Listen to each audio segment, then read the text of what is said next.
მოგესალმებით ღვთისმშობლებო. ამის წინა გასულ რიგით 66-ე 77-ე ვიდეო რგოლებში ვისაუბრეთ თუ რას ნიშნავს იყო ქრისტიანი, ქრისტეს მსგავსი.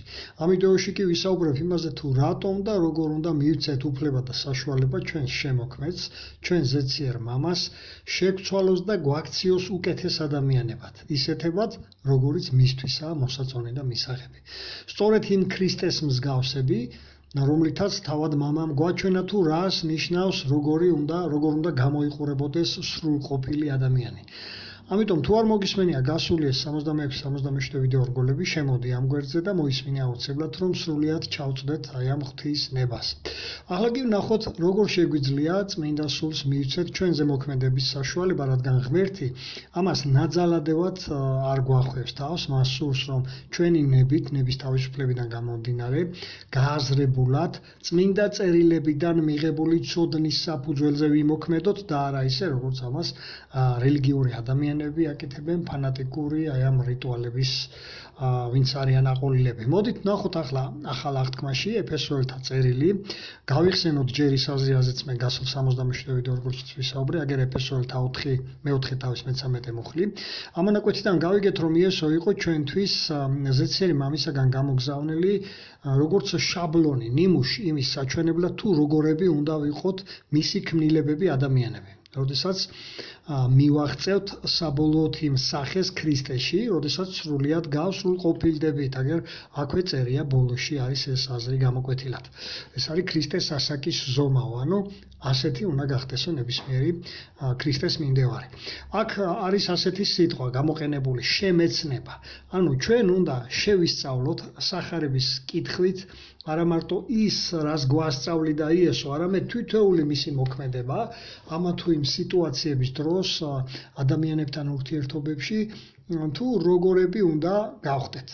ამიტომაც აქვე ამავე ეფესოელების 4 თავის 17-დან 21 ჩათვლით მონაკვეთს დავურთავ, აგერ ვკითხულობთ აქ ასეთ ასრს. ისე აღარ იცხოვროთო, როგორც ცხოვრობენო და მოქმედებენო ის ადამიანები, ვინც არ გაცნობია სახარებებს, იესოს ცხოვრებას თუ მისწავლებას. მე-17 მუხლში ბოლოში და აგერ მე-18 მუხლის დასაწყისში მათ ამაოდ მოსიარულეთ, უაზრო ცხოვრებას გამოკიდებულ, გონებად დაბნელებულ, ესე იგი, აი ამ სულიერად მკვდრებად მოიხსენიებს თუ აკვირდებით ეს მონაკვეთი, საღვთო სიცოცხლისაგან გაუცხოვებულ ადამიანებად მოიხსენიებს. და ამავე მე-18 მუხლის ბოლო ნაწილი მიზეზსაც გვაჩვენებს თუ რატომ არიან ასეთები. იმიტომ რომ უწიგნურები, უმეცრები არიანო. იგულისხმება რომ წმინდა წერილები, სახარებები და მოციქულთა წერილები, ვისაც არ აქვს წაკითხულია ეს ინფორმაცია, რაზეც აქ ვსაუბრობ ამ ვიდეო რგოლებში. და მეორე კატეგორია, ვინც კი შესაძლოა გადაავლეს თვალი, რაღაც ამოიკითხეს, მაგრამ გული აქვთო გაქვავებული. ნახეთ როგორი ნათლად ჩანს ეს მხარეც, მიზეზიც. რადგან ცვლილებების მოხდენა არ უნდათ, იმიტომ რომ ურჩევიათ ისეთი ცხოვრებით იცხოვრონ კლავაც, რომელიც მე-19 მუხლში იგითხება. ხოლო ჩვენ, ვინც ვიკვლევთ ქრისტეს პიროვნებას და მის სწავლებებს სახარებებიდან, მზადყოფნით ხვდებით ცვლილებებს და ვცდილობთ შევიცვალოთ აი ეს აკვიატებული, წინასწარ შექმნილი ცრუ შეხედულებები, რომელიც შესაძლოა დიდი ხანია ჩვენ განვევითარეთ, სხვებზე დაკვირვებით, იქ რასაც ვიგებდით. სხვა არ გვეწყინოს, მაგრამ უწიგნურებისგან, ვისაც არ ქონდა სახარებები წაკითხული, რომელიც წინააღმდეგობაში მოდის იმ ჭეშმარიტებასთან, რაზეც მე ვისაუბრე ჩემს გვერდზე რიგით 62 ვიდეო რგოლში. და რასაც გვასწავლის იესო თვითონ ჭეშმარიტებაზე, თუ რა არის მდგენელი ჭეშმარიტებისა. ასე დროს, როცა ვკითხულობთ სახარებებს, ჩვენ უსმენთ თვითონ იესოს და შემდგომ ვცდილობთ უარყოთ ის შეხედულებები, რაც მანამდე ჩამოგვიყალიბეს რელიგიურმა მეზღაპრეებმა და რაც ვიცოდით მანამდე, რომ სწორი იყო, მაგრამ სახარების კითხვისას ჩვენ გვასწავლის იესო რა არის სწორი და არასწორი გარჩევას გვასწავლის, ხო რა არის ჭეშმარიტება. რადგან ყველა სახარების მკითხველი ასეთი სახით უკვე პირადად უსმენთ იესოს და თვითონ იესოსგან ვიღებთ ამ ცოდნას. ნახოთ გაგრძელება ახლა აი ამავე მონაკვეთის 22-დან 7-ის ჩათვლით მონაკვეთს დავურთავ, აგერ 22 მუხლიდან მოგვიწოდებს მივატოვოთ ძველი კაცი, ძველი ცხოვრების წესით, რითიც მანამდე ცხოვრობდით და როგორც ვიქცეობდით, ხო? 23 მუხლი კი მოგვიწოდებს განახლებისაკენ და ეს განახლება შესაძლებელია. ხომ გვაქვს ასეთი გამონათქვამიც მაგალითად ჩვენ რომ ეს სწავლაო სიბერემდეო. ზუსტად ეს აზრი აქვს 23 მუხლში თუ აკვირდებით რომ შევიცვალოთ და უკეთესები გავხდეთ ვიდრე აქამდე ვიყავით ეს ცვლილება ჯერ გონებაში უნდა მოვახტინოთ და გონებას კი ცვლის წმინდა სულით დაწერილი წმინდა წერილების კითხვა, სწავლა, გამოკვლევა, ხო? 23 მუხლი მოგვიწოდებს როგორ შევიმოსოთ შინაგანად, ახალ პიროვნებებად. და შემოხაზული მაქვს აგერ ის უმთავრესი თვისებები, რა თქმა უნდა, ეხა პირველი სიყვარულია, უპირველესი მოყვასის მიმართ სიყვარული, შემდგომ სიყვარულიდან გამომდინარე უკვე მოდის სამართლიანობა, სიწმინდე, რაც სიგულისხმება უწმინდური ჩვევების მოცილება, ჭეშმარიტება კი ის არის, რომ თაყვანი ღმერთს ისე უნდა ვცეთ, როგორც ეს იესომ გვასწავლა და არა ისე, როგორც ამას რელიგიური მეზღაპრეები ადგენენ და ასწავლიან. ამიტომ მოისმინე ეს ვიდეო რგოლი რიგით 62 თუ რას ასწავლიდა იესო ჭეშმარიტებაზე და ზეციერი მამის თაყვანისცემაზე. 25 მუხლი აქ ამ მონაკვეთში მოგვიწოდებს ეს მოვიშოროთ სიცრუე და მხოლოდ სიმართლე ველაპარაკოთ. ვეცადოთ რომ გავხდეთ უკვე გულწრფელი ადამიანები. თუ ეხლა რაღაცის თქმა მაინც და მაინც არ გვინდა, ნუ ვიტყვით, როცა რაღაცას გვეკითხებიან და ამის საპირისპიროდ არ უნდა ვიფიქროთ ისე რომ მოდი ეხლა ამის თქმა არ მინდა და ამის მეგვია ტყუილს ვიტყვი. არა, ეს არ შეიძლება, უბრალოდ შეგვიძლია პირდაპირ უთხრათ რომ რაღაცა არ მსურს ამ კითხვაზე მაგალითად გიპასუხო, ვიდრე ის რომ სიცრუე უთხრათ ადამიანს. 26 მუხლი რას გვეუბნება, რომ განრისხება, რა თქმა უნდა, გვექნება, მაგრამ განრისხებისას ნუ შესწოდავთო. რაშიც შეცოდება შეგულისხმება, რომ ბიწიერი სიტყვები არ შევეხოთ სხვას, არაკორექტულად არაფერი უთხრათ ვინმეს და ფიზიკურად მით უმეტეს არ შევეხოთ. ანუ აი ამ უსამართლო ქვეყნიერებაში, არასრულყოფილი ადამიანების გარემოცვაში, დრო და დრო განრისხება მოგვიწევს. აქ ეს აზრია, მაგრამ ვისწავლოთო რისხვის მართვა, ანუ კომუნიკაცია. აი ეს განრისხების დროს არ უნდა მივაყენოთ შეურაცხყოფა, სიტყვიერი, არ უნდა ვლანძღოთ არავინ, ხო, მე ფიზიკურად არ უნდა შევეხოთ, არამედ უნდა ვისწავლოთ პრობლემებზე მსჯელობა, პრობლემის ირგვლივ კომუნიკაცია და არა იმ პრობლემის გამოსხვისი შეურაცხყოფა, დადანაშაულება და ასე შემდეგ. აქ ასეთი აზრია დააკვირდით, მზენუ ჩაესვენებაო თქვენს რისხვაზეო. ეს იმას გულისხმობს, რომ პრობლემა, რომელმაც იჩინა თავი, ის არ უნდა გადავდოთ სხვა დროს მოვაგვარებთო, ხო?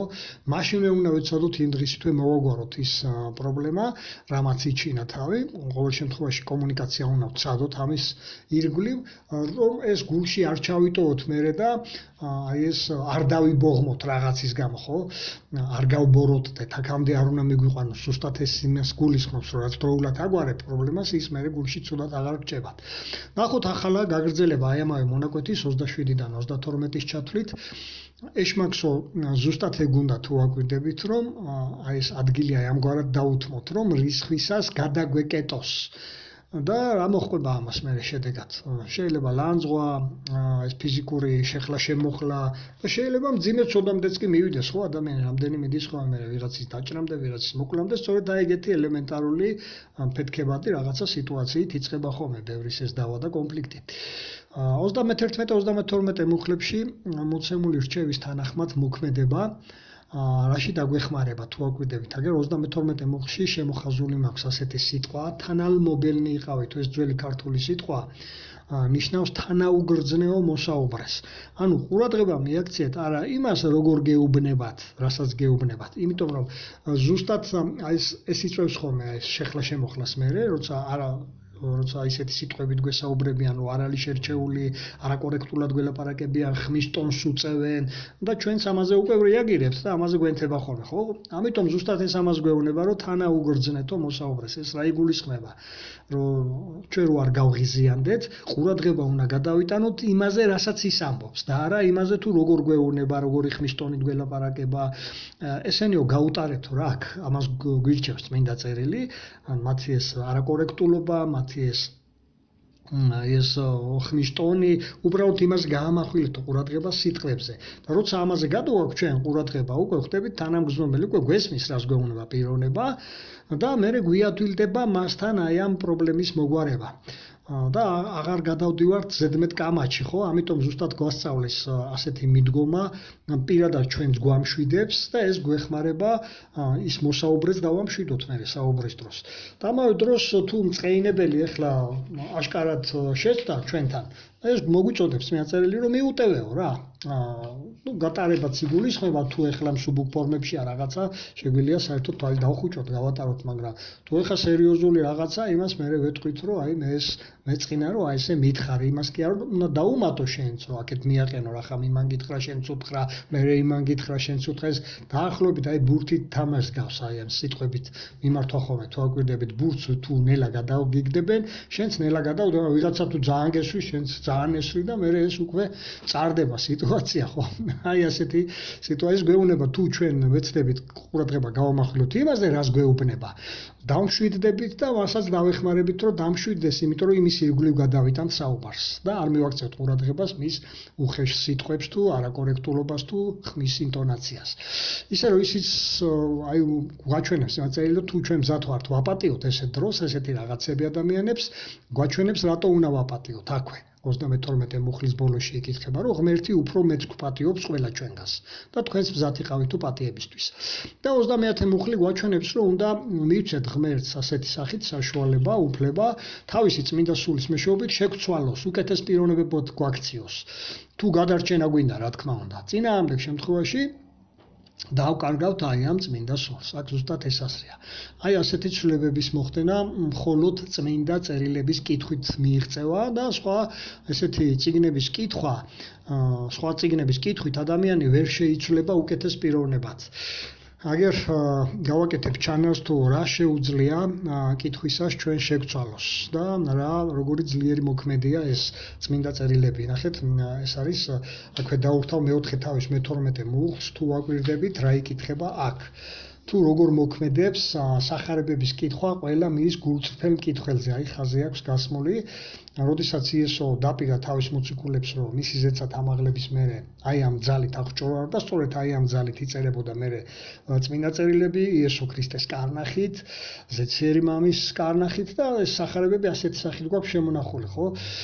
და რადგან ეს წმინდა სულით არის დაწერილი, აქ ზუსტად ეს იკითხება რომ წმინდა სული მოქმედებს ამ დროს და ცოცხალია ის, რასაც ვკითხულობთ აი ეს სიტყვები, როგორც გინდა ისე აი არ გაიგოთ პირდაპირ ამით მნიშვნელობით ეს სიტყვები ცოცხლდება, როცა ამას ვკითხულობთ. აგერ მე-12 მუხლი აგვიწყებს თუ როგორ. აქ იწყება რომ ზუსტად ეს აზრია გამოყენებული რომ ცოცხალია, მოქმედებს წაკითხული სიტყვები ჩვენში იმ თანამიმდევრობით, როგორც აქ არის აღწერილი. იგი აღწევს ღრმად ჩვენს სულში, შინაგან პიროვნებაში, შინაგან ბუნებაში ჩვენს შიგნით და სulis არა მარტო ჩვენს აზროვნებას უკეთესობისკენ არამედ როგორც ხედავთ გენეტიკურ დონეზე ახდენს ცვლილებას პიროვნებისა და თუ როგორ იქნება საბოლოო სახე აი ამ შეცვლილი ადამიანის მე ამაზე როგორც გირჩიეთ მოისმინეთ გასული 67 ვიდეო რგოლი თუ საბოლოო სახე როგორი უნდა მიიღოს ადამიანმა მომავალში რა თქმა უნდა როცა სრულიად გასრულყოფილდება ადამიანი ნებისმიერი ადამიანი ასე გაგხვდის სახარების კითხვა ზეციერი მამისათვის მისაღებ პიროვნებებად და ასე დროს უკვე ჩვენ ვცდილობთ ვიცხოვროთ არა ჩვენი საკუთარი ეგოთი არამედ უკვე ზეციერი მამის ნების შესაბამისად და როგორც ფიზიკური საჭმელი მაგალითად ზრდის ადამიანს აძლიერებს თუ არ შეჭამს დასუსტება და მერე მოკვდება ესეა სულიერი საჭმელი და უფრო მეტიც აგერ იესომ რა თქვა ამასთან დაკავშირებით მათეს სახარების მეოთხე თავის მეოთხე მუხლს გამოდაურთავ ნახეთ იესო აკეთებს ამ შედარებას რომ თუ ფიზიკური საზდო გაცოცხლებთო უფრო მეტ სიცოცხლეს მოგცემთო სულიერი საზდო ანუ ბიბლიის კითხვა აქვე თვითონ ამბობს რომ ზეციერი მამის სიტყვებია ეს სულიერი საზდო რომელიც ჩვენ გვაქვს დღეს წერილობითი სახით და თუ ჩვენ ამას ვკითხულობთ ჩვენ ზეციერი მამის სიტყვები შემოდის ჩვენში ამ დროს და ამიტომ არის ეს სიტყვები ცოცხალი და ამიტომ ხდება ცვლილებები ადამიანში წმინდა წერილების კითხვისას და თუ რა თქმა უნდა არ გაუწევთ ზეციერ მამას ხო წინააღმდეგობას და მივცემთ ამის საშუალებას რომ მისი ნებისამებრ მოიქცეთ ჩვენც ნახოთ აი კიდევ ერთი მონაკვეთი რომელთა მე-12 თავის მეორე მუხლი აქაც საუბარია თუ აკვირდებით გონებით გარდაქმნაზე, აზროვნების შეცვლაზე, მანამდე თუ ჩვენი ჭკუით რო ცხოვრობდით, მერე უნდა ვიცხოვროთ ისე, როგორც მიაწერილი მოგვიწოდებს და უფრო მეტადაც ხო, ეს უკვე არის ზეციერი მამის აზროვნება, რაც მიაწერილებში იკითხება, ამიტომ ჩვენ მისი აზროვნების შესაბამისად ვიწყებთ ცხოვრებას. ადამიანებს ისე უყურებთ, როგორც ზეციერი მამა უყურებს მათ. ზუსტად ეს ამას გულისხმობს, აი ახალი პიროვნებით შემოსვა და აგერ ისევ დაურთავ კოლასელების წერილს მესამე თავის 5-დანაც. მოდით ჯერ დავაკვირდეთ, აგერ მეათე მუხლის ბოლოში ხაზი მაქვს გასმული. გასულ 77 ვიდეორგოშიც ვისაუბრეთ თუ რას ნიშნავს ქრისტეთის შემოსვა. ჩვენ ღმერთმა თავის მსგავსებად შექმნა, მაგრამ დღეს დაკარგულია ეს ადამიანურია ეს სახე, მაგრამ შესაძლებელია აი ამ სახის აღდგენა. ეს სახე რო დავიბრუნოთ და შევდგეთ იმ ქმნილებებად, რომელიც არის შემოსილი ქრისტეთი, ანუ ღვთის ხატად შექმნილი ადამიანი, რომელსაც ქვია და ეს ხდება აი ამ შემეცნების საფუძველზე, როგორც აქ იკითხება, რომელიც გულისხმობს ბიბლიური საგანმანათლებლო პროგრამის გავლას. მხოლოდ ასე შეგვიძლია ახალ პიროვნებებად შევდგეთ, მაგრამ როგორც აქ მე-9 მუხლი მოგვიწოდებს, ამისათვის საჭიროა ჯერ ძველი კაცი მოიშოროთ, გავიხადოთ ის, რაც მანამდე ვიყავით. როგორც ზემოთაც ეფესოელების 4:24 მუხლშიც განვიხილეთ, აი მსგავსი მოწოდება, აი ამ მონაკვეთშიც ძველი ცხოვრების მიტოვებისკენ მიგვითითებს, იმ ცუდი ჩვევების მიტოვებაზე და მოგვიწოდებს ახლით შემოსვაზე. ეს აი მსგავსება რო გავაკეთოთ, შედარება ტანსაცმლის გახდა ჩაცმის მსგავსია მაგალითად, თუ ჭუჭყიანი სამოსელს შევნიშნავთ სარკეში, სარკე ამ შემთხვევაში სულის სარკე არის ბიბლია, საერთოდ რო ვიცოდეთ, ასე უწოდებს თვითონ წმინდა წერილი, სულის სარკეა, მასში ვიყურებით და ის გვაჩვენებს რა არის ჩვენში შესაძლებელი.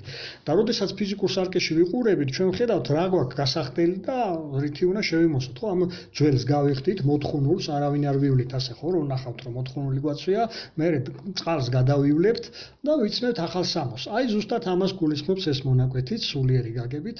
უნდა შევიმოსოთ